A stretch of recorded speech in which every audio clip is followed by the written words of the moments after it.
মাছচাষী ভাই ও বন্ধুগণ, আসসালামু আলাইকুম। আশা করি আপনারা সকলে ভালো আছেন। আমাদের আজকের ভিডিওতে আমরা মাছচাষী ভাইদের জন্য নিয়ে এলাম উন্নত মানের দেশি ট্যাংরা মাছের পোনা।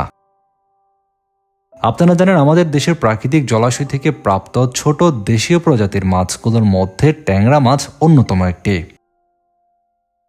পুকুরে অন্যান্য মাছের পাশাপাশি ট্যাংরা মাছ চাষও বেশ লাভজনক। একটা সময় পর্যন্ত আমাদের দেশের প্রাকৃতিক জলাশয়ে ট্যাংরা মাছ প্রচুর পরিমাণে পাওয়া গেলেও কালের বিবর্তনে প্রাকৃতিক উৎস থেকে ট্যাংরা মাছ এখন প্রায় বিলুপ্তির পথে।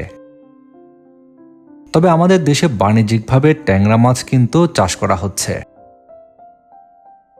ট্যাংরা মাছ চাষ করার ক্ষেত্রে দেশীয় ট্যাংরা মাছের চাষ বেশ লাভজনক হচ্ছে বর্তমান সময়ে।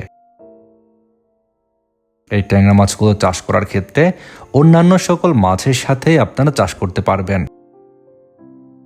এই মাছ চাষ করার জন্য আলাদাভাবে পুকুর প্রয়োজন হয় না। অন্যান্য মাছের সঙ্গেই মিশ্র পদ্ধতিতে এই ট্যাংরা মাছের পোনা আপনারা মজুত করতে পারবেন। আপনারা আমাদের ভিডিওর স্ক্রিনে যে পোনাগুলো আজকে দেখতে পাচ্ছেন, এগুলো সুস্থ সবল দেশি ট্যাংরা মাছের পোনা। বাংলাদেশের বিভিন্ন জায়গা থেকে মাছ চাষি ভাইরাই খুঁজছেন দেশি ট্যাংরা মাছের পোনাগুলো। আর আপনাদের জন্য উন্নত মানের দ্রুত বর্ধনশীল ব্রুট মাছ থেকে আমরা উৎপাদন করছি এই দেশি ট্যাংরা মাছের পোনাগুলো। এমডি রনি মৎস্য হ্যাচারি থেকে আপনারা বেশ কয়েকটি সাইজের ট্যাংরা মাছের পোনা নিতে পারবেন। আপনারা যারা চাষের জন্য উন্নত মানের দেশি ট্যাংরা মাছের পোনাগুলো নিতে চাচ্ছেন, এমডি রনি মৎস্য হ্যাচারি থেকে সংগ্রহ করতে পারবেন। আমরা অক্সিজেন দিয়ে বাংলাদেশের যে কোনো প্রান্তে পোনাগুলো পৌঁছে দিচ্ছি।